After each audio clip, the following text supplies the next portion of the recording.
Følger vi køkulturen, eller er det bare for flere underlige ting, vi danskere gør? Battle Royale. Han har sagt, at vi skal alle sammen på slagmarken, når der åbnes en ny kasse i supermarkedet. Og alle, der allerede har ventet i alle de eksisterende køer. Der er ikke så meget køkultur lige der. Nej, hvor er det irriterende. Jeg er selv den, der står sådan lidt og kigger på de andre, som om, følger vi køkulturen, eller er det bare for? Ja, for man står sådan lidt og, ikke får øjenkontakt, men forsøger sådan lidt at kigge på folk, om der er nogen, der reagerer. Jeg står der med mine 2 items, ja.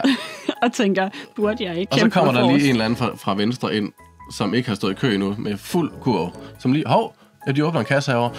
Og endnu mere irriterende. Dem, der stiller sig hen til en kasse, der er lukket og råber, åbn en ny kasse! Nej, vi står i kø herovre, du kan jo stille dig bagved. Og så, hvis der åbner en ny kasse, så skal vi nok. Som en, der har arbejdet i supermarkedet før, vi åbner kasser, når vi kan. Jeg føler mig lidt som sådan en hverdagsheld, faktisk. For jeg er jo altid sådan en, hvis jeg har flere ting i dem foran. Kaptajn Danmark foran. Jeg er ikke troende eller noget. Jamen, hvis der skulle være noget, så er det det, jeg satser på. Så kommer du i himlen.